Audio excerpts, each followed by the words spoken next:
नमस्कार प्यारे विद्यार्थियों, स्वागत है आपका चेतन भारत के इस ऑनलाइन प्लेटफॉर्म पे और मैं हूं आपका साथी चंद्रकांत शर्मा। आप सभी प्यारे विद्यार्थियों को 75वें स्वतंत्रता दिवस की ढेर सारी शुभकामनाएं। पिछले हफ्ते जो हमारे सामाजिक क्षेत्र के मुद्दे थे, जो हमारी परीक्षा की दृष्टि से बहुत महत्वपूर्ण थे, तो उन मुद्दों पर चर्चा करने के लिए मैं आज आपके साथ जुड़ा हूं।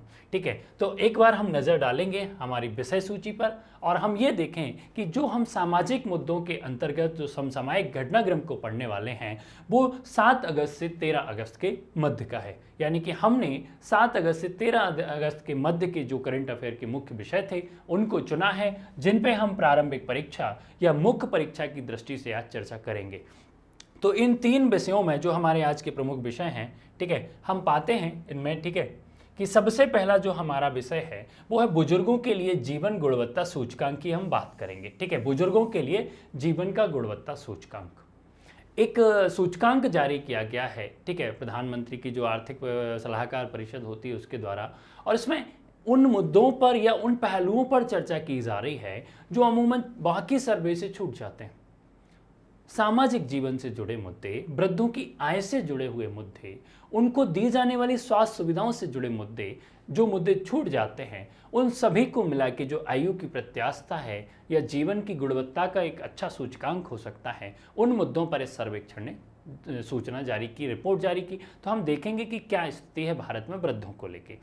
कुछ दिन पहले हमने वृद्धों से जुड़ी हुई योजना जो सेज पोर्टल की बात की थी, उसमें भी काफ़ी हद तक हमने बुजुर्गों से संबंधित मुद्दों की चर्चा की थी। तो कुछ मुद्दे वो थे, कुछ मुद्दे आज के हैं, सबको मिला के पढ़ेंगे। साथ में दूसरा मुद्दा है अल्पसंख्यक संस्थान और आरटीआई का, और इसमें एनसीपीआरसी सर्वेक्षण की बात करेंगे। जो राष्ट्रीय बाल संरक्षण आयोग है, राष्ट्रीय बाल संरक्षण आयोग, उसने इस प्रकार का सर्वेक्षण किया है कि जो अल्पसंख्यक वर्ग होता है उसको आरटीआई यानी कि राइट टू शिक्षा के अधिकार के अधिनियम के तहत कितनी सुविधा मिली है शिक्षा के क्षेत्र में। तो इसका एक आंकलन, उसका जो एक सर्वेक्षण है वो निकल के आया है और उस रिपोर्ट को बताया गया। तो उसमें हम देखेंगे कि किस आधार पर अल्पसंख्यक वर्ग जो है उसको कितने कौन कौन से अधिकार प्राप्त हैं और अभी उनकी क्या स्थिति है। ठीक है, इसके बाद हम चर्चा करेंगे वैश्विक युवा तंबाकू सर्वेक्षण के चौथे चरण की।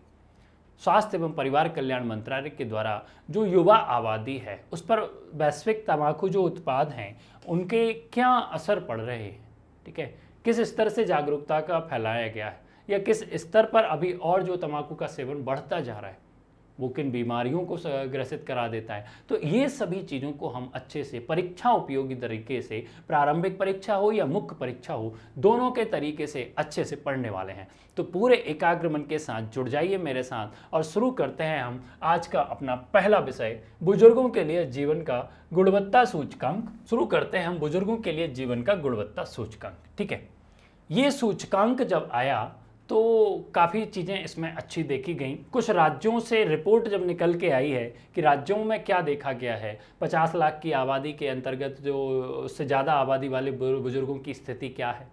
ठीक है, उसमें भी अगर बुजुर्ग हैं तो महिला और पुरुषों का जो लिंग अनुपात है उसके अंतर्गत क्या है, सामाजिक सुरक्षा कितने राज्यों ने प्रदान की, स्वास्थ्य सुविधाएं कौन से राज्य प्रदान कर रहे थे, ठीक है, और वृद्धों के लिए ये आवश्यक क्यों है। तो एक नज़र हम यही डालें कि हाल ही में जो प्रधानमंत्री की आर्थिक सलाहकार परिषद थी उसने ये गुणवत्ता सूचकांक जारी किया, और इस जारी करने के पीछे की बात ये थी कि वर्ष 2021 की हम बात करें तो वर्ष 2021 में जो हमारी कुल आबादी थी, देश की कुल आबादी थी, उसका 7.5% आबादी थी वृद्धों की। कितनी आबादी थी? 7.5% आबादी थी बुजुर्गों की पूरी देश की कुल आबादी में। लेकिन हम बात करें वर्ष 2026 तक तो ये जो आबादी है वो 12.5% हो जाएगी। कितनी हो जाएगी? 12.5% हो जाएगी 2026 में। और इसी को लेके आगे बढ़ते रहे तो 2050 आते आते तक इसके 19.5% हो जाने की संभावना है। ठीक है, ये उम्मीद लगा के रखी है कि जो आबादी 2001 में 7.5% थी बुजुर्गों की, वो 2026 में बढ़ के कुल आबादी का 12.5% हो जाएगी। और इसी तरह से चीज़ें चलती रहीं तो 2050 आएगा तो यही जो आबादी है बुजुर्गों की आबादी कुल आबादी का जो है वो कितना प्रतिशत रखेगी? 19.5% रखेगी। तो जब इतनी बड़ी आबादी में वृद्ध नागरिक हमारे देश में आ जाएंगे तो उन नागरिकों की सुविधाओं की हम बात करेंगे, ठीक है। उन नागरिकों की किसकी बात करेंगे, हम सुविधाओं की बात करेंगे। तो भाई देख लेते हैं कि इस तरह की जो रिपोर्ट जो निकाली है प्रधानमंत्री की आर्थिक सलाहकार परिषद ने, ठीक है, वो क्या है, ठीक है। तो भाई साहब, प्रधानमंत्री आर्थिक सलाहकार परिषद की हम बात करें तो ये एक गैर संवैधानिक आयोग है या निकाय है, ठीक है। गैर सांविधिक बोलते हैं इसे, या स्वतंत्र निकाय भी कह सकते हैं। गैर संवैधानिक है, संविधान के किसी अनुच्छेद में इसका वर्णन नहीं है, कहीं वर्णन नहीं है, ठीक है। स्वतंत्र निकाय के रूप में ये काम करता है और भारत सरकार ने इसे विशेष रूप से प्रधानमंत्री को आर्थिक और संबंधित मुद्दों पर सलाह देने के लिए बनाया था, इसका गठन किया गया था। तो अब यही आर्थिक स्थिति आती कि बुजुर्गों की इतनी बड़ी आबादी आएगी तो देश की अर्थव्यवस्था में उनका भी तो योगदान होगा, या वो किसी अन्य आबादी पर भारित हो जाएंगे, उनका बोझ जो होगा वो किसी अन्य आबादी पे चला जाएगा। तो इसी मामले में जो आर्थिक परिषद सलाहकार थी उसने दिया। और जब हम इस रिपोर्ट की बात करेंगे, इस निष्पक्ष रिपोर्ट के माध्यम से क्या होगा कि राज्यों के बीच एक स्वस्थ प्रतिस्पर्धा का जन्म होगा। अगर हमने बात की कि किसी राज्य ने अपने बुजुर्ग नागरिकों के लिए, वृद्ध नागरिकों के लिए बहुत अच्छी सामाजिक सुरक्षा कर रखी है, स्वास्थ्य सुरक्षा की बात कर रखी है, पर्यावरणीय माहौल अच्छा बना रखा है, तो अन्य राज्य क्या करेगा, उससे प्रतिस्पर्धा करते हुए आगे बढ़ने का प्रयास करेगा और इससे हमारी जो बुजुर्ग आबादी होगी उसको फायदा मिलेगा। और उस बुजुर्ग आबादी का फायदा हम अपनी जनसंख्या की जो लाभांश है जनसंख्या का, उसमें ले सकेंगे। उनके सामाजिक स्तर पे उनको बेहतर तरीके से उनको एक हम मंच प्रदान कर सकेंगे, जिससे वो नागरिकों को अपनी जो अनुभव थे, अपने नौकरी के दौरान के अनुभव थे या जीवन के जो अनुभव थे, अन्य लोगों को बता सकें, ठीक है। या उनके स्वास्थ्य की समस्याओं पे, बीमारियों पे जो पैसा खर्च हो रहा था वो कम होगा क्योंकि राज्य उन्हें स्वास्थ्य सुरक्षा प्रदान करेगा। तो इसी सभी बातों को लेके ये रिपोर्ट निकाली गई है प्रधानमंत्री की आर्थिक सलाहकार परिषद ने, ठीक है। जब हम इस रिपोर्ट की बात करते हैं तो सबसे पहले ये रिपोर्ट क्या करेगी कि ये रिपोर्ट ये आयु जैसे जैसे बढ़ती है, जो सक्रिय आयु का बढ़ने का क्रम है उसका क्या पैटर्न है। हर राज्य में इस चीज के मामले में अलग अलग हो सकते हैं, लेकिन जब हम आयु के बढ़ने की बात करते हैं तो आयु क्या है, वो तो एक सतत अपरिवर्तनीय सार्वभौमिक प्रक्रिया है। यानी कि बच्चे का जब भ्रूण होगा तो भ्रूण से बड़ा होगा, फिर एक बड़ा भ्रूण से बड़ा होगा और बड़ा होगा, जवानी के स्तर पे पहुंचेगा, फिर थोड़ा स्थिर होगा और फिर इसकी स्थिति क्या आ जाएगी, ये बूढ़ा सा हो जाएगा। इस तरह से ये आयु का क्रम चलता ही रहता है क्योंकि ये तो एक सतत प्रक्रिया है, रुकती नहीं है। लेकिन इसका पैटर्न क्या है, ये अलग अलग राज्यों में किस पैटर्न पे चल रही है, किस राज्य के जो नागरिक हैं वो ज़्यादा दिनों तक जीवित रहते हैं, आयु का प्रत्याशा, उनका जीवन प्रत्याशा अधिक है। तो ये रिपोर्ट इस मामले में हमें क्या देगी, क्षेत्रीय पैटर्न को पहचानने में मदद करेगी, जिससे हम देश की जो आयु बढ़ने की समग्र स्थिति है उसका वर्णन कर सकेंगे, उसका आंकलन कर सकेंगे, ठीक है। हालांकि हम देखो यहाँ दो चीज़ हैं, अगर किसी उत्पाद योगदान में गिरावट आती है आयु के किसी भी चरण में, ठीक है, कब आती है, जब आर्थिक रूप से निर्भर हो जाता है। एक व्यक्ति जो जन्म के बाद गया और 25 से 30 साल की उम्र में जब वो रहता है तो वो अपने रोजगार के अवसर तलाशता है, आजीविका के साधन ढूंढता है, और जब आजीविका का प्राप्त कर लेता है तो वो धीरे धीरे आर्थिक सक्षम होने लगता है। और फिर कुछ दिन बाद ऐसी स्थिति आती है कि वो काम धंधे छोड़ छाड़ के घर में बैठ जाता है। आर्थिक सक्षमता है उसे, लेकिन घर में बैठ गया। अब घर में बैठने की स्थिति अलग हो जाती है। हो सकता है उसके परिवार वाले उसके साथ अच्छा व्यवहार न करें, समाज उसके साथ अच्छा व्यवहार न करे, अगर उसके पास पैसा नहीं है तो और बुरी स्थिति है, अनाथ आश्रम में भेज दिया जाए, ठीक है। तो वो एक भारत के रूप में देखा जाता है वृद्ध, कि वो क्या हो जाता है, अपने जीवन के वृद्ध चरण में जब पहुंचता है तो वो या तो आर्थिक रूप से कमजोर रहा तो बहुत बड़ा उसके लिए नुकसान हो जाएगा, कोई भी बीमारी गहरी तो उसको ढंग से इलाज नहीं मिलता, समय पर इलाज नहीं मिलता, तो ये भी एक परेशानी का कारण हमें देखने को मिलता है। हम ये देखते हैं कि जो वृद्धों की आयु है, अगर उसकी बात करें तो राष्ट्रीय बुजुर्ग नीति जो है वो कहती है कि 60 के प्लस वाले जो लोग हैं ना, 60 वर्ष की उम्र जो पूरी कर चुके हैं, हम उन्हीं लोगों को वृद्ध नागरिक कहते हैं, ठीक है। कितनी उम्र होनी चाहिए किसी व्यक्ति की, 60 के ऊपर यदि उम्र हो जाती है तो उसे वृद्ध नागरिक की श्रेणी में रख दिया जाता है, ठीक है। तो ये चीज आपको याद रख लेनी है, ठीक है। इसके बाद आगे बढ़े हम तो ये देखते हैं कि सूचकांक जो है उसके मानक क्या है, किन आधार पर सूचकांक जो है बनाया गया है, ठीक है, किन मानकों का ध्यान में रखते हुए सूचकांक को बनाया गया। तो इसमें देखो स्तंभ और उपस्तंभ की बात की गई है, ठीक है। कुछ स्तंभ है और उनके अधीन कुछ उप स्तंभ है, ठीक है। तो सबसे पहले स्तंभों की बात करें हम तो वित्तीय कल्याण, सामाजिक कल्याण, स्वास्थ्य प्रणाली और आय सुरक्षा। ये जो 4 स्तंभ हैं इनके अधीन 8 उपस्तंभ आते हैं। लेकिन वित्तीय कल्याण से क्या? इस रिपोर्ट में, इस सर्वेक्षण में ये देखा जा रहा है कि कौन सा जो राज्य है वो अपने यहाँ की वृद्ध नागरिकों को, उतनी जनसंख्या को किस प्रकार से सुरक्षा प्रदान कर रहे हैं, उनको पेंशन दे रहा है कि नहीं दे रहे हैं, है ना, उन वृद्ध नागरिकों के पास पैसा है कि नहीं जीवन जीने के लिए। तो वित्तीय कल्याण की क्या क्या योजना है और कितनी बेहतर तरीके से राज्य उनका सपोर्ट कर रहा है ये देखा जाएगा वित्तीय कल्याण के तहत। ठीक है, सामाजिक कल्याण की बात आएगी तो समाज वृद्धों के लिए क्या सोच रहा है, राज्य ने कैसा माहौल बनाया है, कैसा वातावरण तैयार किया है, घर परिवार वाले वृद्धों के साथ कैसा व्यवहार कर रहे हैं, अगर वृद्ध बीमार है या आर्थिक रूप से कमजोर है या किसी अन्य बीमारी से ग्रसित है तो उसके साथ समाज का क्या रवैया है, उस राज्य में सामाजिक जो कल्याण की स्थिति है वो किस प्रकार की है, उन्हें आगे बढ़ाने के लिए उनका प्रोत्साहन देने के लिए और क्या क्या सुविधाएं चल रही। तो इस आधार पर मानक तय किए गए। स्वास्थ्य प्रणाली, किसी राज्य में या हम यूं बात करें कि सरकारों ने क्या किया है स्वास्थ्य के क्षेत्र में, इस स्वास्थ्य प्रणाली के अंतर्गत यही देखा जाएगा।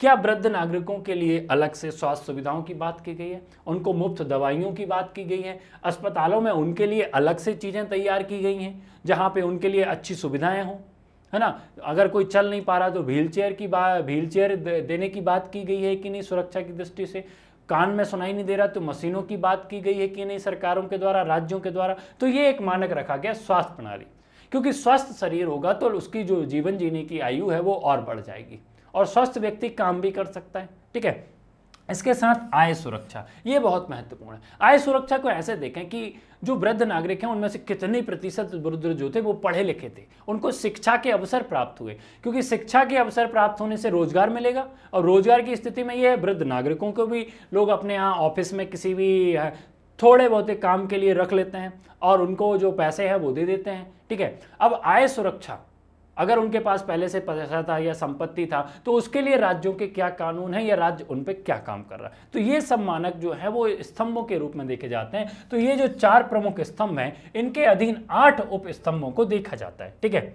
8 उप स्तंभों में अगर हम बात करें, ठीक है, तो आर्थिक सशक्तिकरण की बात आती है, शैक्षिक उद्देश्यों की प्राप्ति और रोजगार के अवसरों की बात आती है, सामाजिक स्थिति की बात आती है, शारीरिक सुरक्षा, किसी प्रकार का उनके साथ अन्याय तो नहीं हो रहा, कोई उनको शारीरिक रूप से उनका शोषण तो नहीं कर रहा है। ठीक है, कि घर में किसी की दादी या दादा हैं तो उनसे अनावश्यक घर के कपड़े धुलवाए जा रहे हैं या उनका उपयोग जो है वो केवल बर्तन धुलवाने में किया जा रहा है, खाना दे रहे हैं बस और बर्तन धुलवा रहे हैं, इस प्रकार की कहीं असुरक्षा का भाव तो नहीं है। तो शारीरिक सुरक्षा में देखा जाएगा। बुनियादी स्वास्थ्य सुविधाओं में उनकी बात की गई, हमने अभी देखा ही स्वास्थ्य सुविधाओं की। मनोवैज्ञानिक कल्याण, कितने पूर्ण रूप से वो मनो जो विज्ञान है उसके रूप से वो सक्षम है। ठीक है, उनका मानसिक संतुलन कितने आधार पर जो है वो सही है। ठीक है, सामाजिक सुरक्षा की बात करें, ठीक है, पर्यावरण को सक्षम बनाना, यानी कि बुजुर्ग आबादी का जो जीवन है या जो उसका एक पर्यावरण है, जो माहौल है जिसमें उनके लिए गार्डन है कि नहीं, क्योंकि वृद्ध लोगों को घूमने के लिए आवश्यकता पड़ती है। तो इन प्रकार के जो 8 उपस्तंभ हैं इनके आधार पर और जो 4 स्तंभ प्रमुख स्तंभ हैं उनके मानकों के आधार पर ये सर्वेक्षण किया गया और रिपोर्ट जुटाई गई। और इसके आंकड़े जब हम बात करते हैं तो राज्यवार आंकड़े आए। यदि हम इस रिपोर्ट के निष्कर्षों पर बात करें और प्रमुख निष्कर्षों पर जाएँ तो इन निष्कर्षों में सबसे पहले हम आते हैं कि राज्यवार निष्कर्षों की। तो कुछ राज्य ऐसे हैं जहां पर वृद्ध नागरिक हैं, तो कुछ राज्य ऐसे हैं जो वृद्धों के साथ या अपेक्षाकृत वृद्ध हैं। यानी कि अगर राजस्थान और हिमाचल प्रदेश को देखते हैं हम राज्यों की श्रेणी में, तो राजस्थान में जो हैं वो वृद्ध नागरिक हैं। ठीक है, और हिमाचल प्रदेश जो है वो अपेक्षाकृत वृद्ध राज्यों में शीर्ष स्थान पर है इस रिपोर्ट के अंतर्गत, इस निष्कर्ष में। ठीक है, राजस्थान वृद्ध नागरिकों में और हिमाचल प्रदेश जो है वो अपेक्षाकृत वृद्ध नागरिकों में जो है शीर्ष स्थान रखता है। ठीक है, अब देखो ये जो श्रेणियां हैं वृद्ध और अपेक्षाकृत वृद्ध की, ठीक है, तो इसे समझते हैं कि ये क्या है। वृद्ध राज्य जो हैं वो 5 मिलियन से अधिक की वृद्ध आबादी वाले राज्यों को संदर्भित करता है, यानी कि 50 50 लाख की आबादी जो है वृद्ध नागरिकों की, उसके साथ वृद्ध राज्य की बात होती है। और जो अपेक्षाकृत वृद्ध राज्यों की बात करते हैं वो 50 लाख से कम आबादी वाले वृद्धों की संख्या बतलाती है और उन राज्यों को बड़ी परिभाषित करती है। ठीक है, तो आपको यहां समझ में आ गया कि एक क्या है, वृद्ध नागरिकों की श्रेणी है, तो एक अपेक्षाकृत वृद्ध नागरिकों की श्रेणी है। और इस आधार पर अगर राज्यों की सीरीज देखते हैं तो सबसे पहले राजस्थान जो है वो वृद्ध नागरिकों के उसमें शीर्ष स्थान रखता है और अपेक्षाकृत वृद्धों में रखता है हिमाचल प्रदेश। ठीक है,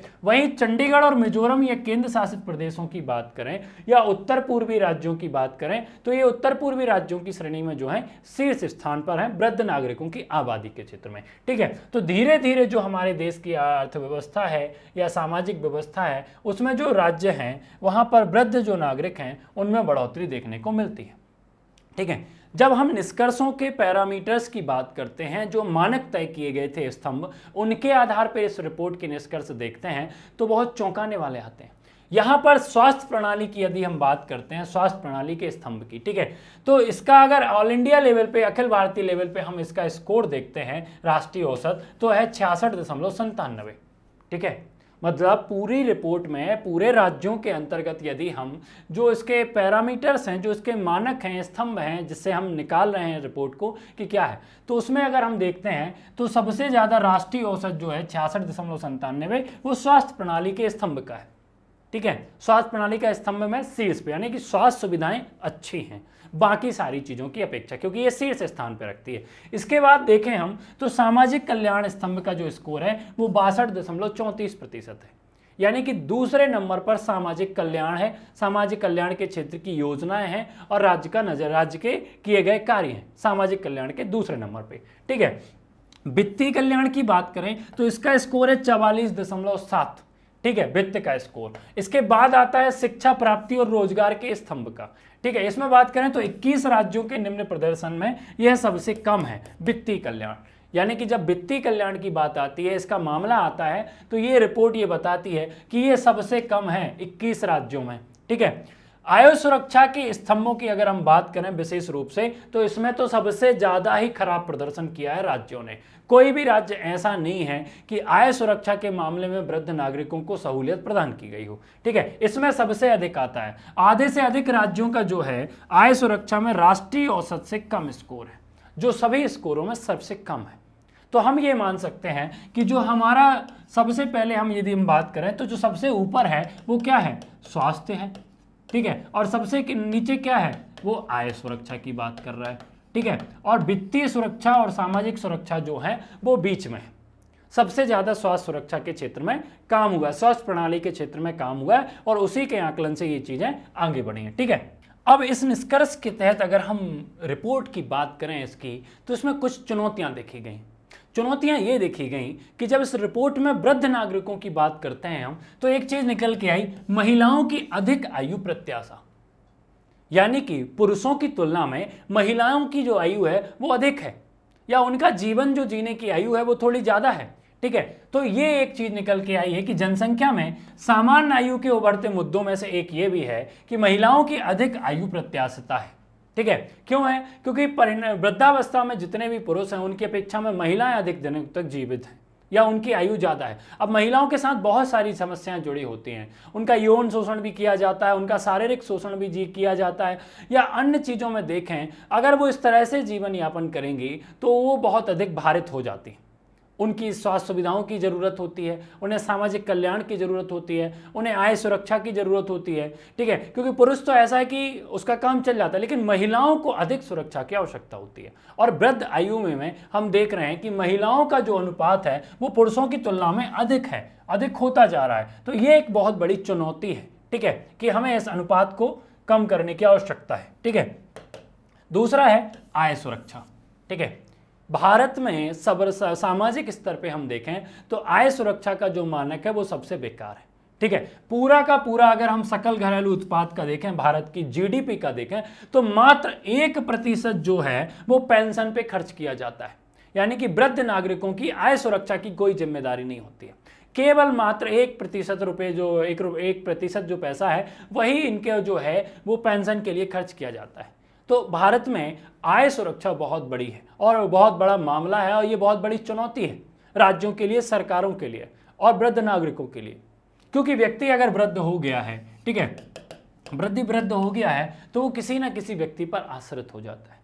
आश्रित होता आता है तो उसके लिए फिर बहुत बहुत बड़ी समस्याएं होती हैं। उसका मानसिक शोषण भी कर लिया जाता है, शारीरिक शोषण भी कर लिया जाता है, क्योंकि वो ये है कि वो किसी के अधीन रह के काम कर रहे हैं, और जब अधीन रहने के काम करेगा वो, तो उसे तो सुख मिलना कम है, उसे चुनौतियां या उसको समस्याओं का सामना ज़्यादा करना पड़ेगा।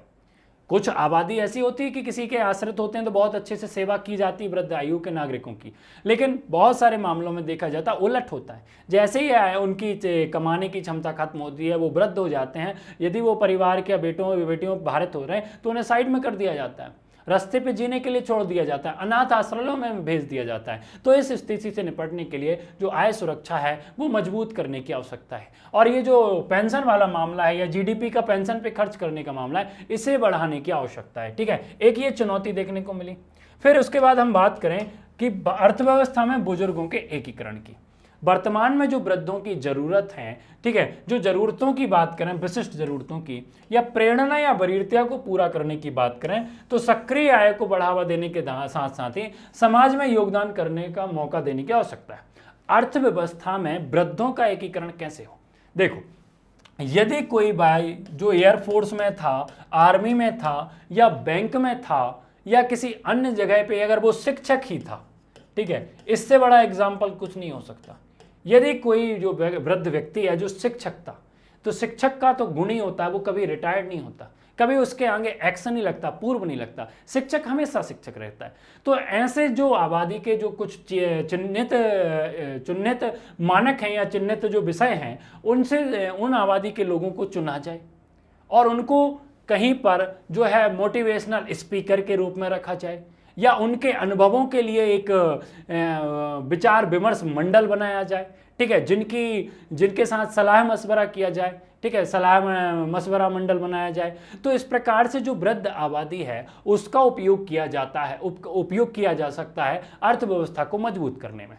किसी ऑफिस में यदि कोई बैंक कर्मचारी था, उसकी उपयोगिता ले ली जाए, ठीक है, कुछ ही, ये नहीं कह रहे कि उसको परमानेंट सैलरी दो या पूरा वेतन दो या जिस आयु में वो रिटायर्ड हुआ या उसका उतना पूरा, लेकिन कुछ स्तर पे अगर उनका उपयोग किया जाए, उनकी सक्रियता का, उनका जो पूर्व अनुभव था नौकरी के दौरान का या अन्य कोई सामाजिक क्षेत्र का, स्वास्थ्य क्षेत्र का, राजनीतिक क्षेत्र का कोई वृद्ध नागरिक है, उसके अनुभव का अगर फायदा लिया जाए तो हमारी अर्थव्यवस्था के एकीकरण में ये बहुत बढ़िया बात होगी। ठीक है, तो ये काम भी किया जा सकता है। ठीक है, इसके बाद हम देखें स्वास्थ्य देखभाल और सेवाएं, स्वास्थ्य देखभाल और समस्याएं। अब देखो, यहां पर एक चीज यही है कि भाई साहब, जैसे जैसे वृद्ध नागरिक की आयु बढ़ेगी, जैसे जैसे वो और बूढ़ा होता जाएगा, वैसे वैसे उसकी स्वास्थ्य देखभाल के लिए आवश्यक चीजों की जरूरतें और पड़ने लगेंगी। और ये भारत ही नहीं, सभी दूर स्वास्थ्य आयु में जैसे ही वृद्धि सुनिश्चित होती है, अच्छा स्वास्थ्य जो है वो समाज के लिए बहुत आवश्यक हो जाता है। और वृद्ध नागरिकों की जैसे जैसे आयु बढ़ती है, हमें सुनिश्चित करने की आवश्यकता है कि लोग स्वस्थ रहें। स्वस्थ रहने से क्या होगा? अगर स्वस्थ रहेंगे तो अधिक आयु तक जी पाएंगे। ठीक है, स्वस्थ व्यक्ति थोड़ा अधिक दिनों तक जी सकता है। अगर वो बीमार हो गया तो अन्य कोई ऐसी बीमारी जो जानलेवा हो गई तो उसके तो प्राण जा सकते हैं। इसलिए एक ऐसा वातावरण बनाना होगा जहां पर क्या, स्वास्थ्य देखभाल के साथ हम बेहतर स्वास्थ्य सुविधाएं जो हैं वो वृद्ध नागरिकों को प्रदान कर सकें। ठीक है, स्वस्थ जीवन जीने लगे तो वृद्ध व्यक्ति उनके परिवार और समाज के लिए अधिक महत्वपूर्ण होगा। ठीक है, पैसा जो स्वास्थ्य सुविधाओं पे खर्च होता है वो नहीं होगा। ठीक है, तो घर में पैसा बचेगा, पैसा बचेगा तो उससे किसी अन्य चीज में उपयोग किया जाएगा और वो घूम फिर के जो अर्थव्यवस्था का चक्र है उसे पूरा करने में हमारी मदद करेगा। ठीक है, तो वृद्ध नागरिकों की स्वास्थ्य सुविधाओं पे चर्चा।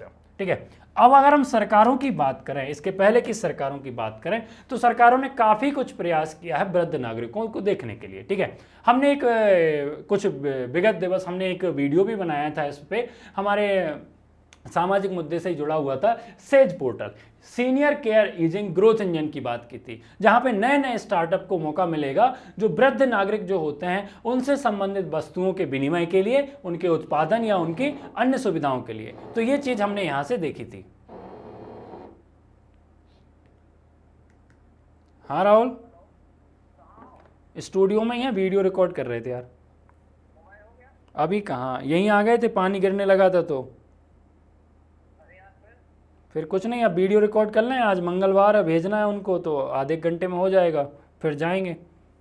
तो सरकारों ने क्या किया है कि इसके लिए यही चलाया, senior care easing growth engine की हमने बात कर ली थी, ठीक है। ये विश्वसनीय स्टार्टअपों के माध्यम से जो वरिष्ठ नागरिकों की देखभाल के लिए जो आवश्यक वस्तुएं हैं उनके निर्माण की, उनके उत्पाद की, उनकी सेवाओं की बात कर रहा था, वन स्टॉप एक्सेस के माध्यम से, ठीक है। तो ये अभी अभी चालू हुआ है, ठीक है। इसके अलावा बात करें वृद्ध व्यक्तियों के लिए एकीकृत कार्यक्रम की, IPOPP की, तो ये इसका आदेश भी यही था कि आश्रय, भोजन, चिकित्सा देखभाल और मनोरंजन के अवसर जो बुनियादी सुविधाएं हैं इस क्षेत्र में वृद्ध नागरिकों को प्रदान की जाएं। तो सरकार ने पहल तो की है जिससे वृद्ध नागरिकों की जो जीवन गुणवत्ता है उसमें सुधार किया जा सके, ठीक है। इसके अलावा हम बात करें राष्ट्रीय वयोश्री योजना की, ठीक है। राष्ट्रीय वयोश्री योजना जो गरीबी रेखा से नीचे जीवन यापन कर रहे हैं और उसमें भी वरिष्ठ नागरिकों की अगर बात करें तो उनकी शारीरिक सहायता और जीवन यापन के लिए आवश्यक उपकरण प्रदान करने की बात थी। किसमें? वयोश्री योजना में। इसमें क्या दिया जाएगा? यदि कम दृष्टि वाले हैं तो चश्मा बनवा दो, श्रवण दोष सुनने की परेशानी है तो इनको मशीन दिलवा दो, दांतों की हानि है तो लगवा दो, चलने में अक्षमता है तो साइकिल दे दो। ऐसी अन्य कोई भी बीमारी जो शारीरिक क्षमताओं से संबंधित रखती है उसके लिए राष्ट्रीय वयोश्री योजना के माध्यम से वृद्ध नागरिकों को सहायता प्रदान की जाती है, उनको उपकरण प्रदान। इसके अलावा इंदिरा गांधी राष्ट्रीय वृद्धावस्था पेंशन योजना की बात करें, काफी दिनों से चली आ रही है ये कि जो भी वृद्ध नागरिक हैं 60 वर्ष या उससे अधिक के आयु के, कितने 60 वर्ष या उससे अधिक आयु के जो नागरिक हैं उनको इंदिरा गांधी राष्ट्रीय वृद्धावस्था पेंशन योजना के तहत पैसे दिए जाते हैं, ठीक है। जो 60 से 69 वर्ष के आयु के वर्ग के व्यक्ति हैं उनको 200 रुपये प्रति माह प्रदान किया जाता है, ठीक है। राशि बहुत कम है लेकिन ये है कि ठीक है कुछ तो है, कुछ नहीं होने से अच्छा कुछ तो है। इस राशि को भी और बढ़ाया जाना चाहिए। जो 80 वर्ष की आयु या उससे अधिक आयु की पूरी कर चुके हैं उन व्यक्तियों को 500 रुपये जो प्रतिमाह है वो केंद्र सरकार के द्वारा प्रदान किया जाता है। राशि बहुत कम है, वर्तमान के युग में 200 रुपये या 500 रुपये महीने भर का खर्चा नहीं चलता, लेकिन कुछ तो है कि चलो कोई सरकार ने कुछ उनकी मदद कर दी। तो इंदिरा गांधी राष्ट्रीय वृद्धावस्था पेंशन योजना चल रही है, वयोश्री योजना चल रही है, ठीक है। इसके बाद हम बात करें अगली योजना की, ठीक है। तो वो क्या है? प्रधानमंत्री वंदना योजना, ठीक है। इस योजना की भी शुरुआत की गई और इसमें भी वही है जिनकी आयु 60 वर्ष या उससे अधिक की है ना उन व्यक्तियों के लिए पेंशन योजना है ये, जिसके तहत मासिक, त्रैमासिक या अर्धवार्षिक या वार्षिक आधार पर 10 वर्षों की अवधि के लिए एक गारंटेड रिटर्न की व्यवस्था की गई है कि आप कुछ पैसा जमा करते जाइए, 10 वर्ष बाद ये हम आपको क्या करेंगे 3 माह 6 माह के आधार पर पेंशन देना प्रारंभ करेंगे, ठीक है। इसके साथ ही हम बात करें वयोश्रेष्ठ सम्मान की, ठीक है। वयोश्रेष्ठ सम्मान एक योजना ये भी चल रही है, वयोश्रेष्ठ सम्मान, ठीक है। 1 अक्टूबर से जो अंतर्राष्ट्रीय वृद्धजन दिवस आता है उसके तहत से बात की गई है। तो वरिष्ठ नागरिकों के लिए है ये, ठीक है। उनकी सेवा करने वाले या वृद्ध नागरिकों के सामाजिक कल्याण के क्षेत्र में काम करने वाले जो संस्थान है या कोई व्यक्ति है तो उसे सम्मान देने की बात की गई है, ठीक है। यहाँ पर उसे राष्ट्रीय सम्मान से सम्मानित किया जाता है। तो जो संस्थाएं हैं या कोई व्यक्ति है उसके अंदर भी भाव आता है कि हाँ हम इस क्षेत्र में कार्य करें। तो ये सरकार के द्वारा संचालित कुछ योजना है जिससे वृद्ध जो आबादी है, ठीक है, उसका प्रयोग किया जाए, उसके लिए सामाजिक सुव्यवस्था की बात की जाए, वित्तीय कल्याण की बात की जाए, स्वास्थ्य सुविधाओं को उनके लिए बेहतर करने की आवश्यकता है क्योंकि धीरे धीरे जो आबादी है वृद्धों की बढ़ती जा रही है और जब आबादी बढ़ेगी तो वो या तो आश्रित हो जाएगी तो अर्थव्यवस्था का जो पहिया वो धीरे धीरे चलने लगेगा, ठीक है। उनके उपभोग या उपयोग की जो वस्तुएं हैं उनकी स्थिति भी बढ़ेगी क्योंकि वही है ना, कान में सुनाई नहीं दे रहा वृद्धों को तो कान में सुनने वाले श्रवण यंत्रों की जरूरत है। अब उसे बनाने वाली कंपनियों के लिए भी सरकार के द्वारा कुछ राहत होनी चाहिए या समाज से उनको प्रोत्साहन मिलना चाहिए जब वो काम करेंगे। अब व्यक्ति अगर खरीद नहीं पा रहा तो सरकारों के द्वारा उसे प्रदान कराना चाहिए। तो काफ़ी कुछ समस्याएं, चुनौतियों से निपटते हुए फिर भी हम ये देखते हैं कि जो हमारी वृद्ध आबादी है उसका उपयोग हम कैसे कर सकें, अर्थव्यवस्था के क्षेत्र में कर सके या सामाजिक क्षेत्र में कर सके, ठीक है। क्योंकि पहिया वही है, एक भी जगह हमने किसी भी व्यक्ति का उपयोग कर लिया तो वो कुल मिला के हमारे सामाजिक क्षेत्र की बात करें या जो हमारा पर्यावरण है समाज का उसके अंतर्गत उसको देखें।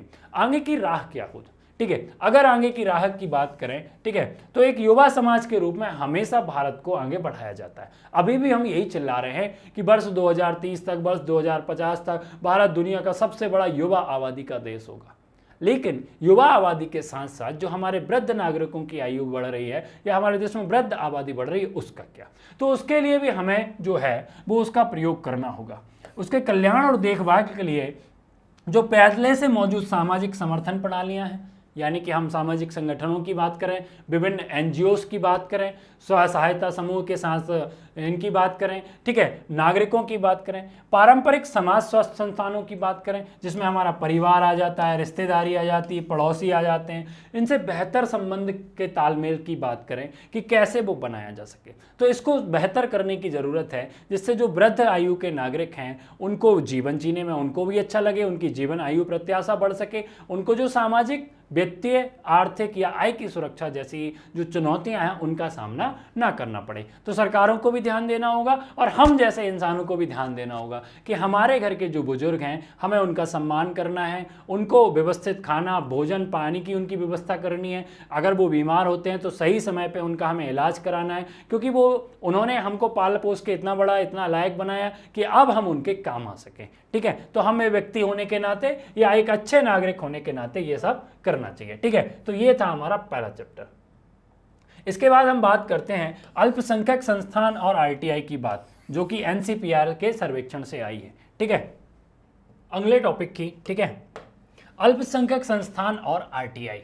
ठीक है, जो अल्पसंख्यक संस्थान हैं उनमें राष्ट्रीय से जो शिक्षा के अधिकार अधिनियम की बात है उसको नहीं मानने की बात है। ठीक है, उसके जो प्रावधान थे वहाँ पे नहीं लागू होते हैं। इसको लेके हमारे यहाँ पर जो राष्ट्रीय बाल संरक्षण आयोग है, ठीक है, इसने अल्पसंख्यक स्कूलों का एक नमूना तैयार किया, पूरा राष्ट्रव्यापी सर्वेक्षण करने के बाद ये मूल्यांकन किया और अपनी एक रिपोर्ट जारी की जिसका शीर्षक था अल्पसंख्यक समुदायों की शिक्षा पर भारत के संविधान के अनुच्छेद 21A के संबंध में अनुच्छेद 15(5) के तहत छूट का प्रभाव। यानी कि शिक्षा के अधिकार अधिनियम से जो 15(5) के तहत अल्पसंख्यक स्कूलों को छूट दे दी गई थी उनका क्या प्रभाव पड़ा। क्या उनमें अल्पसंख्यक बच्चे पढ़ रहे हैं या गैर अल्पसंख्यक बच्चों के लिए रजिस्टर कराए गए, या जो शिक्षा के अधिकार अधिनियम को एकदम अलग कर दिया था उससे, जिससे 25% जो आबादी थी पिछड़ी, सामाजिक आर्थिक रूप से पिछड़ी आबादी, उसको उन संस्थानों में दाखिला मिले, इसको हटा दिया गया। तो इसके क्या प्रभाव पड़े, इसको लेकर राष्ट्रीय बाल संरक्षण आयोग ने अपनी रिपोर्ट जारी की और पाया है कि ये जो है ना अनुपातहीन संख्या या अल्पसंख्यक संस्थानों में गैर अल्पसंख्यक वर्ग के प्रभुत्व का प्रकाश देखने को मिला है हमें, और गैर अल्पसंख्यक वर्ग ज़्यादातर अल्पसंख्यक के नाम से रहे अपने जो संस्थान है उनको पंजीकृत करा के इन सब चीज़ों का लाभ उठा रहा है। ठीक है, तो ये रिपोर्ट जारी की बाल संरक्षण आयोग ने। ठीक है, और इस रिपोर्ट में ये पाया कि जो अनुच्छेद 15(5) है, ठीक है, अनुच्छेद 15(5), अनुच्छेद 30 और 21A के तहत जो चीज़ें बताई गई थी उनमें क्या क्या देखा गया। अगर अनुच्छेद 15(5) की बात करें तो ये भारतीय संविधान में क्या हुआ कि 93वां संविधान संशोधन करके जोड़ा गया कि राज्य के जो अल्पसंख्यक शैक्षणिक संस्थान हैं इनको छोड़कर निजी शिक्षण संस्थानों की बात करें, चाहे वो राज्य सरकार द्वारा वित्त पोषित हो या ना हो या सहायता प्राप्त हो, ठीक है, गैर सहायता प्राप्त हो, सभी शैक्षणिक संस्थानों में सामाजिक और शैक्षणिक रूप से पिछड़े वर्गों, अनुसूचित जातियों, अनुसूचित जनजातियों के लिए विशेष प्रावधान का अधिकार देती है शिक्षा के अधिकार के अधिनियम के तहत। ठीक है, अब शिक्षा के अधिकार के अधिनियम की बात करें तो ये क्या कहती है, ये आर्टिकल 21 के तहत शिक्षा के अधिकार को लागू करने हेतु अधिनियम बनाया गया और 2009 के बाद से इस अधिनियम में कहा गया था कि जितने भी प्राइवेट स्कूल हों उनमें क्या होगा, सरकारी होंगे तो सारी व्यवस्था सरकार की है, फ्री में है, सब कुछ जाएगा। ठीक है, लेकिन यदि कोई निजी स्कूल होगा तो इसके तहत क्या करेगा, वो 25% आरक्षण रखेगा, अपनी जितनी संख्या की उसकी कक्षा में सीटें होंगी उनमें 25% अनिवार्य आरक्षण होगा उन लोगों के लिए जो अनुसूचित जाति या अनुसूचित जनजाति से आते हैं, जो सामाजिक और शैक्षणिक रूप से पिछड़े वर्ग के लोग हैं। ठीक है, इनके लिए 25% सीटें अलग से रखी जाएंगी।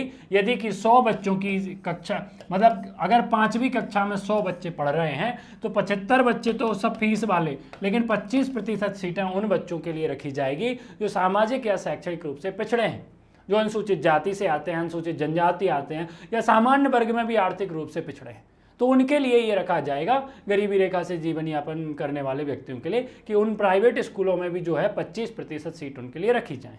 ठीक है, लेकिन ये 93वां संविधान संशोधन अल्पसंख्यक समुदाय के जो स्कूल होते हैं जिन्हें आर्टिकल 30 के तहत विशेष प्रावधान दिया गया कि अल्पसंख्यक समुदाय अपनी शिक्षा, कला, संस्कृति की रक्षा के लिए अपने मनपसंद के संस्थान खोल सकता है और उसमें अपनी मनपसंद शिक्षा प्रदान कर सकता है।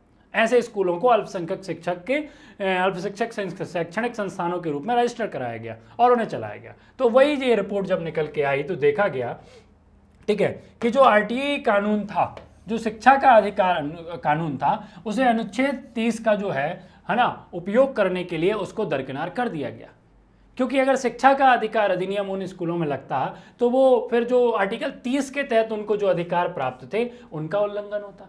इसलिए शिक्षा के अधिकार अधिनियम को दरकिनार कर दिया है। किसको लागू करने के लिए? अनुच्छेद 30 का उपयोग करने के लिए। इसका क्या हुआ? दुष्परिणाम हुए। क्या होगा कि जितने अल्पसंख्यक स्कूल थे ना, जो शिक्षा के अधिकार अधिनियम में नहीं आए, उसके दायरे से बाहर हो गए, तो उनमें देखा गया कि 2014 से, ठीक है, सुप्रीम कोर्ट ने दिया था ये फैसला, सुप्रीम कोर्ट ने करवाया था, ठीक है, और उसने ये कहा कि केवल 25% सीटों के आरक्षण की बात ही नहीं होगी, शिक्षा के अधिकार अधिनियम के तहत जितने भी बिंदु होंगे वो अल्पसंख्यक स्कूलों के ऊपर अनुपयुक्त बना दिए जाएंगे, मतलब उस पर लागू नहीं होंगे किसी भी प्रकार का कानून हो शिक्षा के अधिकार के अधिनियम के तहत आने वाला, ठीक है। केवल 25% सीटों के आरक्षण को ही नहीं, कोई भी जो प्रावधान था वो लागू नहीं होगा। ये बात 2014 में सुप्रीम कोर्ट ने कह दी, ठीक है। अब इससे क्या हुआ कि जैसे ही राष्ट्रीय बाल संरक्षण आयोग ने सर्वेक्षण किया तो उसने ये पाया कि जो स्कूल, जो संस्थान थे अल्पसंख्यक संस्थानों के रूप में जो पंजीकृत कराया गया, लेकिन उनके यहाँ पर जो आरटीआई का जो अधिनियम था उसे लागू ना कराना पड़े, इसके लिए इनको अल्पसंख्यक संस्थानों के रूप में पंजीकृत कराया गया। ये बात निकल के आ गई यहां से, ठीक है, कि इस कारण उनको क्या कराया गया था? अल्पसंख्यक शैक्षणिक संस्थानों के रूप में पंजीकृत कराया।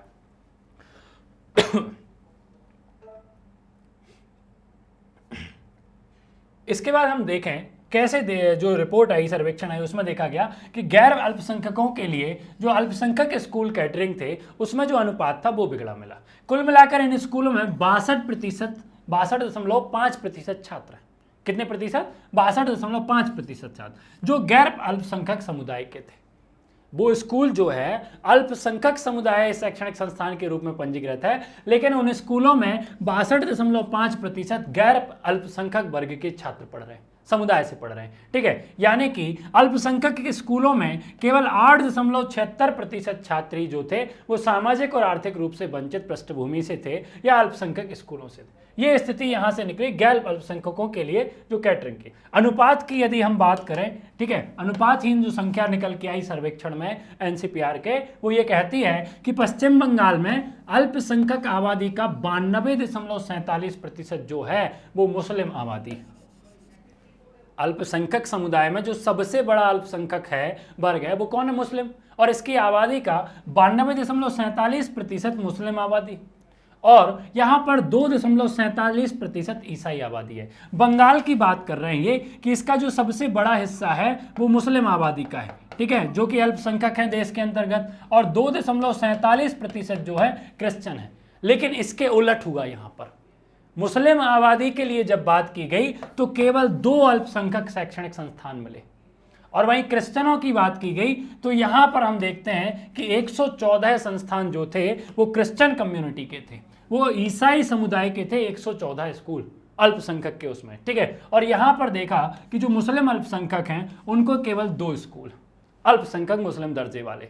तो कितना अनुपात है, आबादी के हिसाब से कितना अंतर आया, और ये अंतर क्यों आया? क्या यहाँ पर 114 ईसाई जो संस्थान थे उन्हें शिक्षा के अधिकार अधिनियम से बाहर करने के लिए उनको अल्पसंख्यक शिक्षक समुदाय में पंजीकृत कराया गया? तो ये बात निकल के आई, ठीक है। इसी तरह उत्तर प्रदेश की बात करें तो यहाँ पर ईसाई आबादी 1% से कम है और राज्य में 197 ईसाई अल्पसंख्यक स्कूल है। कितना बड़ा चमत्कार कर रहे हो भाई साहब। आबादी 1% है, लेकिन उस आबादी के लिए जब आपने अल्पसंख्यक शैक्षणिक संस्थानों को आपने उसको पंजीकृत करवाया तो वहां पर तो चौंकाने वाले रिजल्ट आए। 197 स्कूल अल्पसंख्यक समुदाय के लिए आरक्षित किए गए, ठीक है। कितना बड़ा अंतर है, ठीक है। यह असमानता जो है ना वो अल्पसंख्यक शैक्षणिक संस्थानों की स्थापना के मूल उद्देश्य को छूने लेती है कि जिस आधार पर क्योंकि हम पढ़ने वाले छात्रों की संख्या देख रहे हैं तो वो भी अधिक है, मतलब अल्पसंख्यक समुदाय के शैक्षणिक संस्थानों में गैर अल्पसंख्यक समुदाय के विद्यार्थियों की आबादी अधिक है, ठीक है, क्योंकि उनको बहुत सारी चीज़ों की सुविधाएं मिली थी कि वो अब ये जैसे ईसाई अल्पसंख्यक है तो ईसाई धर्म की चीज़ें हो या उसकी जो कला संस्कृति या अन्य जो कोई विरासत हो उसको उसके संरक्षण के लिए बात की गई थी। लेकिन यहाँ तो उलट देखने को मिल रहा है, ठीक है। और स्कूलों की संख्या ही इस बात का जो है प्रत्यक्ष प्रमाण है, पूरा डेटा दे रहा है, ठीक है। अब मदरसों में गैर एकरूपता, मुस्लिम आबादी की हम बात करें तो जो मदरसे बनाए जाते हैं वो अलग अलग प्रकार के, ठीक है। जैसे ये पूरा जो सर्वेक्षण आया उसमें ये देखा गया कि जो मुस्लिम समुदाय है उसकी जो संख्या है वो 1.1 करोड़ है, और ये स्कूल से बाहर जाने वाले बच्चों की संख्या है जो सबसे अधिक है, ठीक है। कितना? 1.1 करोड़ जो है मुस्लिम समुदाय की है जो गए स्कूलों से अलग कर लेते हैं, ठीक है। रिपोर्ट के मुताबिक 3 तरह के जो मदरसे देखे गए हैं इस रिपोर्ट के अंतर्गत। एक, मान्यता प्राप्त मदरसे। मान्यता प्राप्त मदरसे वे पंजीकृत और धार्मिक निरपेक्ष हैं, मतलब वे पंजीकृत मदरसे हैं जो धार्मिक और धर्मनिरपेक्ष दोनों प्रकार की शिक्षा प्रदान करते हैं, इनको पंजीकृत मदरसे कहा गया। गैर मान्यता प्राप्त मदरसे, जिनको मान्यता नहीं है लेकिन मदरसों की संख्या राज्य सरकारों के द्वारा पंजीकृत है, ठीक है। इसमें कम से कम यह पाया गया कि धर्मनिरपेक्ष शिक्षा प्रदान की जानी चाहिए। इस आधार पर उनको अल्प शिक्षक शैक्षणिक संस्थानों के रूप में मान्यता राज्य के द्वारा पंजीकरण कर दिया गया, लेकिन मान्यता प्राप्त नहीं है, क्योंकि मान्यता प्राप्त में धर्मनिरपेक्ष और धर्म की शिक्षा दोनों की बात होती है, ठीक है। और एक है अनमैप्ड मदरसे, यानी कि ये मदरसे जो कभी पंजीकरण के लिए इन्होंने आवेदन ही नहीं किया गया। तो 3 प्रकार के जो मदरसे थे वो अलग अलग देखे गए इस रिपोर्ट के मुताबिक, और उनमें भी अंतर पाया गया, ठीक है। एनसीपीआरसी की जो रिपोर्ट है, जो सर्वेक्षण है, वो कहता है कि जो 2005 की सच्चर कमेटी की रिपोर्ट थी, किसकी? सच्चर कमेटी ने जो 2005 की रिपोर्ट दी थी उसमें कहा था कि 4% मुस्लिम बच्चे, यानी कि 15.3 लाख बच्चे ही मदरसे में जाते हैं। मुस्लिम आबादी का केवल 4% मुस्लिम बच्चा मदरसों में जाके पढ़ता है, ठीक है। और ये जो मदरसे हैं ना, पंजीकृत मदरसों के ध्यान में रखा जाता है, यानी कि जितनी भी जो संख्या में जा रहे हैं लोग वो केवल पंजीकृत मदरसों में ही जा रहे हैं। इसके अलावा मदरसों के पाठ्यक्रमों की बात करें, है ना, तो ये चीज़ देखने को मिलती है कि पाठ्यक्रम जो है ना कई वर्षों से वही का वही चल रहा है। जो ढर्रे पे आया ना भेड़ चाल, पुराना का पुराना पाठ्यक्रम बदला, उसमें कोई नया अपडेट नहीं हुआ है।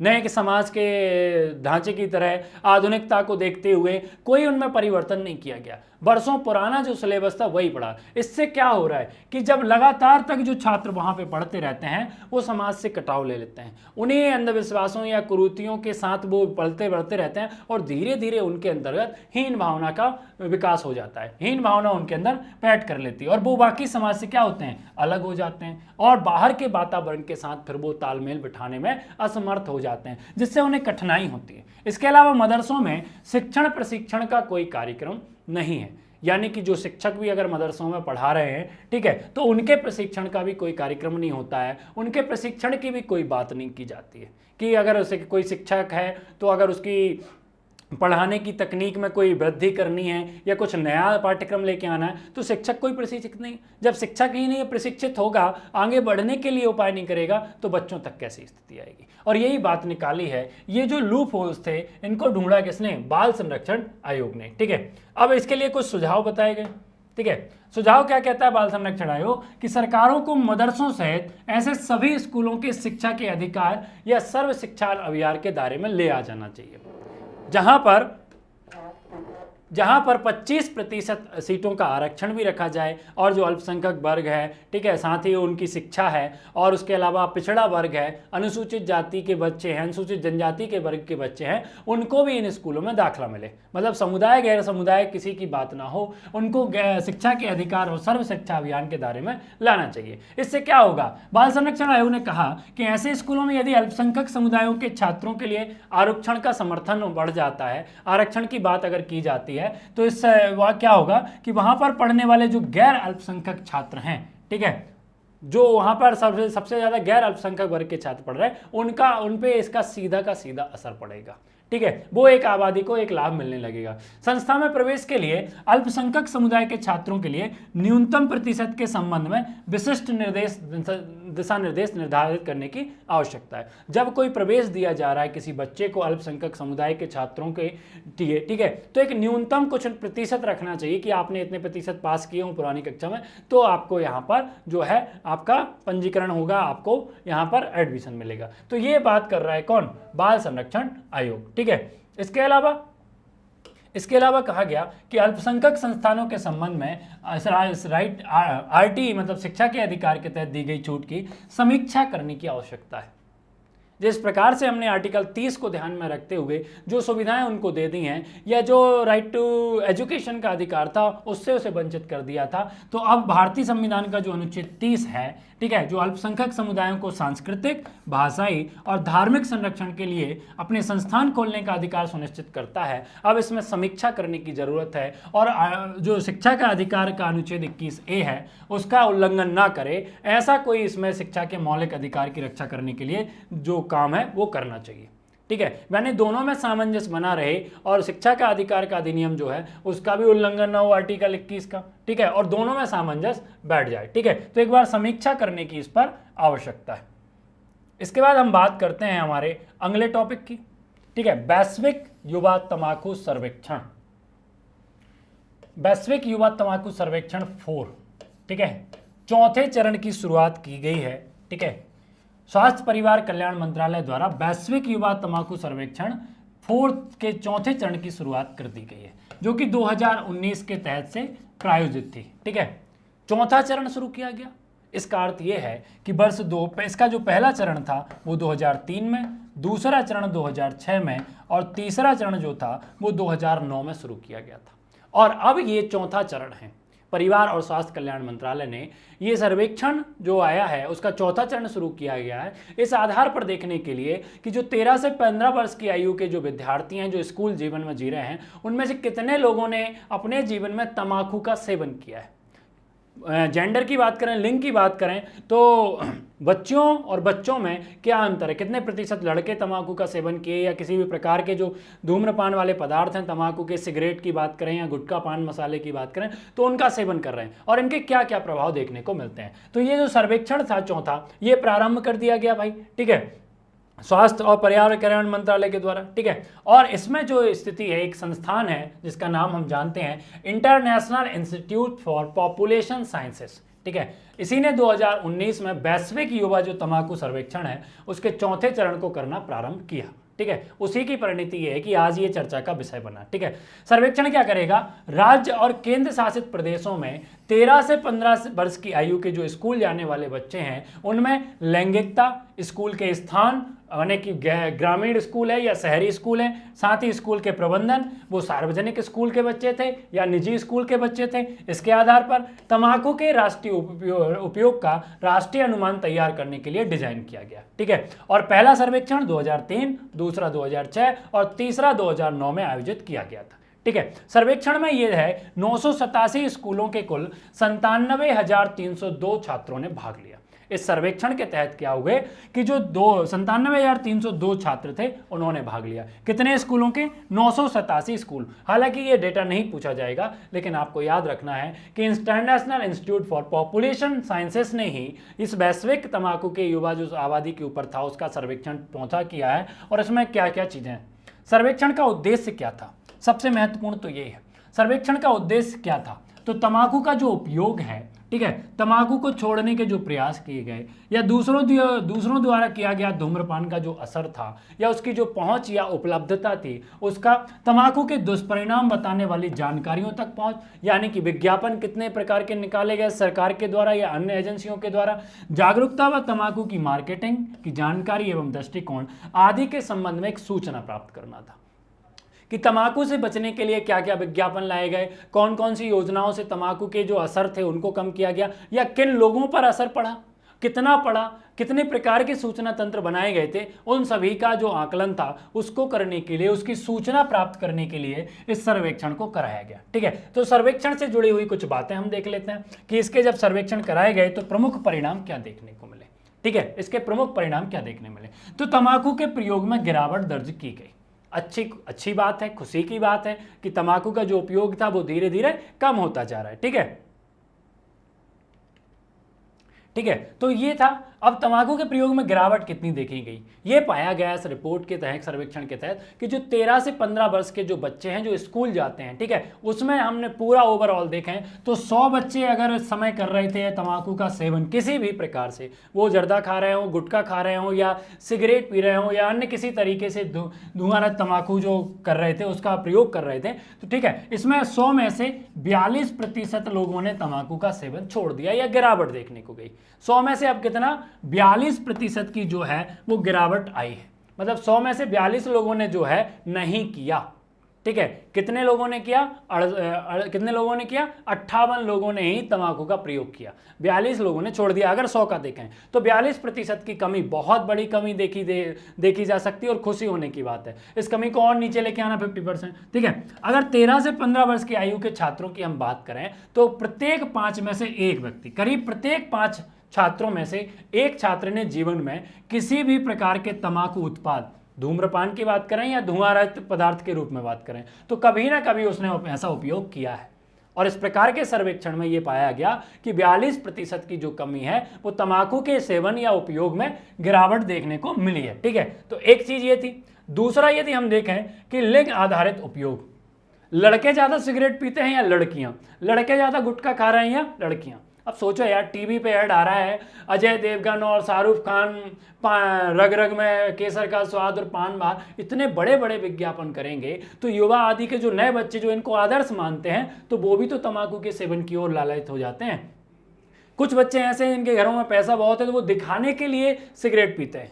हम ऐसे कई बच्चों को जानते हैं जो केवल सोसाइटी को दिखाने के लिए नशे का सेवन करते हैं, ठीक है। तो यहां पर अगर जेंडर के आधार पर देखें, लिंग आधारित उपयोग देखें, तो किसी भी प्रकार के तंबाकू के सेवन की अगर हम बात करें तो लड़कों की संख्या ज्यादा है, किसकी तुलना में, लड़कियों की तुलना में, ठीक है। लड़कों की जो संख्या है, ठीक है, उनका प्रतिशत देखें तो 9.6% है, तो वहीं लड़कियों का है 7.4%, ठीक है। इसने आधार पर ये जो है लिंग आधारित अनुपात देखने को मिलता है। मतलब नशेड़ी लड़के ज्यादा हैं, लड़कियां कम हैं, ठीक है।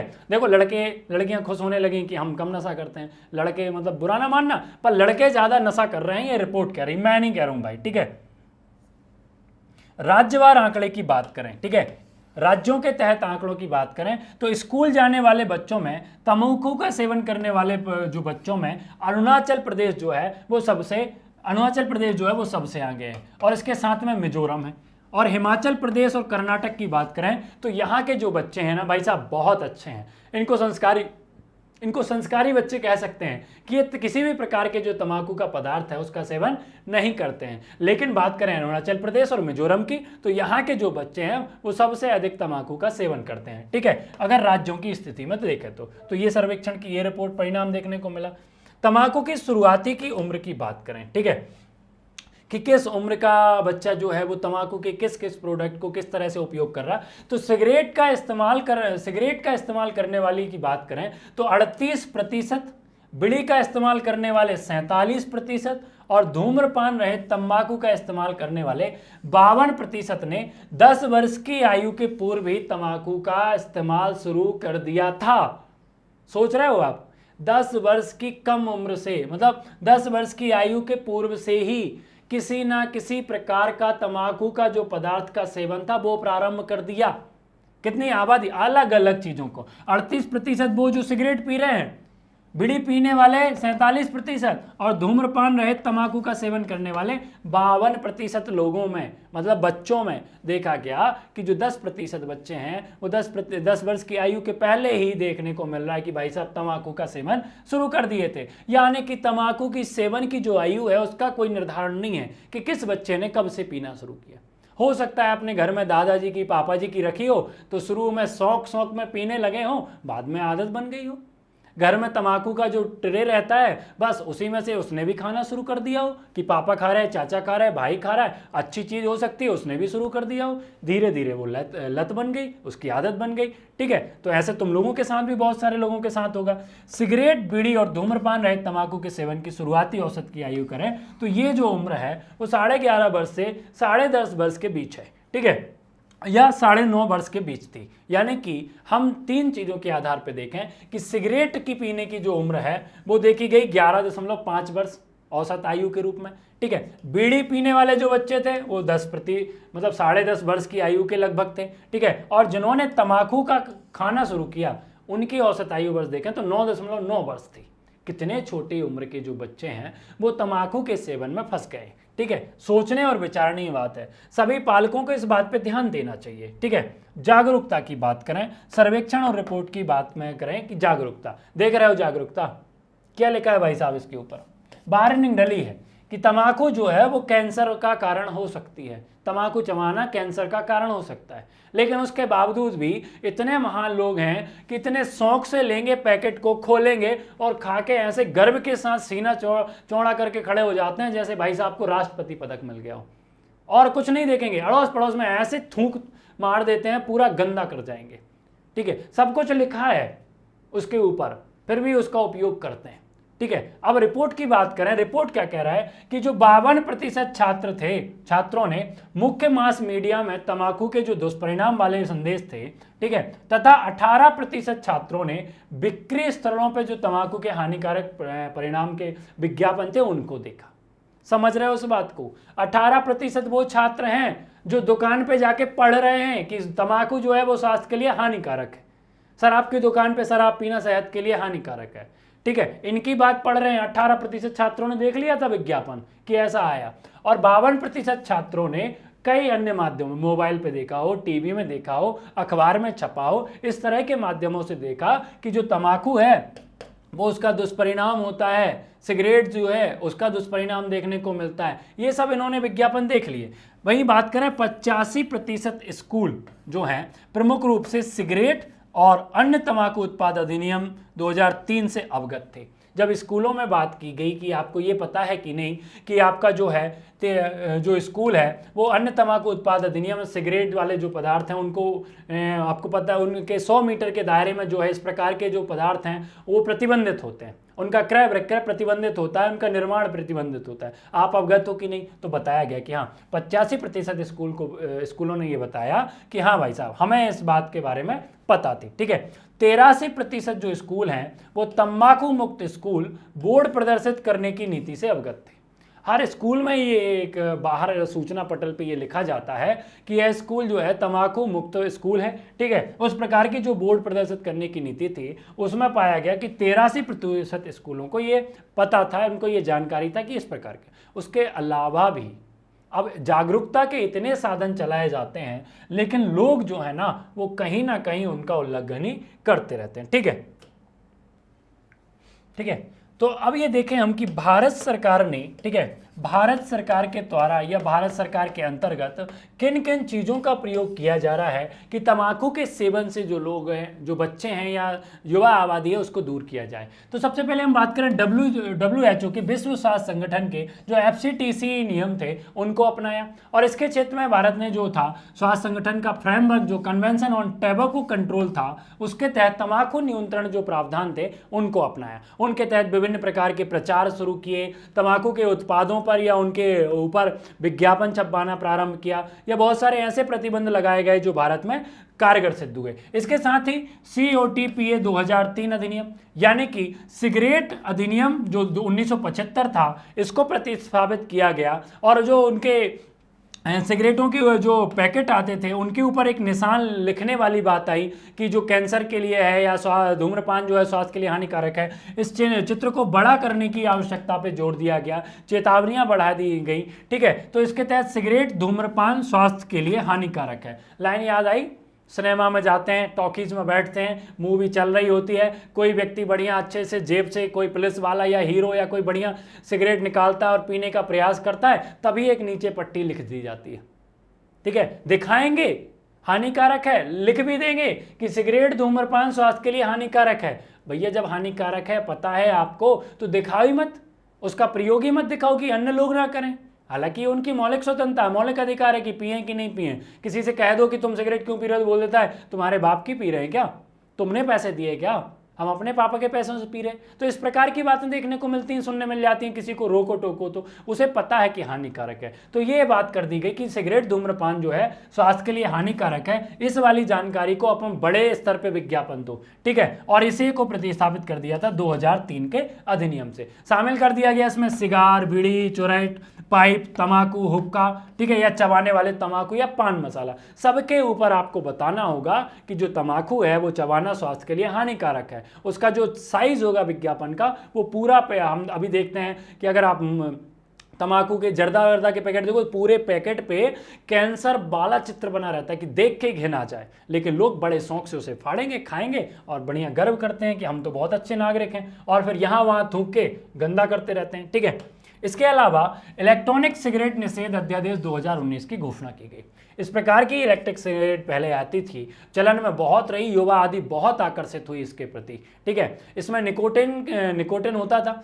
शुरुआत के दौर में जब पाया गया कि यार चलो इससे दूसरे लोगों को नुकसान नहीं हो रहा, जो पी रहा है उसे भी ज़्यादा नहीं, लेकिन बाद के परिवर्तित चरणों में जब अनुसंधान हुए, रिसर्च की गई तो पाया ये भी हानिकारक है। तो फिर हमारे भारत में ई सिगरेट के उत्पादन की बात करें, हम उसके निर्माण की, आयात या निर्यात की बात करें, परिवहन, बिक्री, भंडार, विज्ञापन, सभी कुछ जो था उस पे ऐसे करके एक निशान बना दिया गया और प्रतिबंधित कर दिया गया। भारत में ई सिगरेट को क्या कर दिया गया?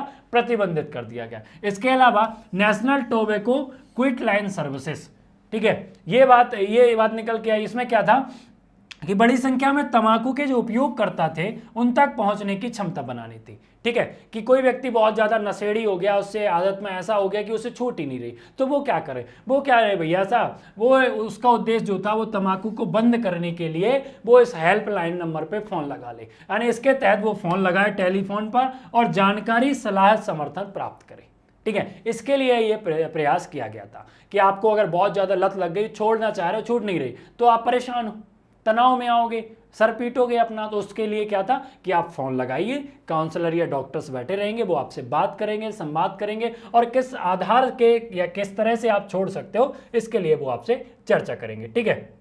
इसके बाद बात आ गई एम सेसेशन कार्यक्रम की। ये बहुत बढ़िया कार्यक्रम था। वर्ष 2016 में इसकी शुरुआत की गई, ठीक है, वर्ष 2016 में शुरुआत की गई एक डिजिटल आधार पे, कि बार बार आपके मोबाइल फोन्स में, कंप्यूटर में या लैपटॉप में जो बार बार जो विज्ञापन आता है वो दिया जाएगा। मतलब मोबाइल प्रौद्योगिकी पे आधारित ये पहल थी, जिसमें बार बार आपको टेक्स्ट संदेशों के माध्यम से या डिजिटल संदेशों के माध्यम से ये बताया जा रहा था कि भाई साहब जो तंबाकू का सेवन है या धूम्रपान करना है स्वास्थ्य के लिए कितना खतरनाक हो सकता है, उसके कितने आयाम हो सकते हैं। अगर आप लंबे समय तक इसके आदी होगे तो आपके शरीर पर क्या दुष्प्रभाव पड़ेगा, आपके मानसिक स्तर पर क्या दुष्प्रभाव पड़ेगा, इस बात को लिए कि यह डिजिटल पहल किया गया था, जो कि डिजिटल इंडिया पहल का मिशन का एक हिस्सा था। उसी के तहत ये बार बार एम सेसेशन कार्यक्रम के रूप में टेक्स्ट संदेशों की बात की गई थी, ठीक है। विज्ञापन भी दिखाए जाने लगे गूगल, फेसबुक पे, जब हम मोबाइल में एड्स देखते थे, ठीक है। अगर हम आगे की राह की बात करें कि इन सब तथ्यों के बाद,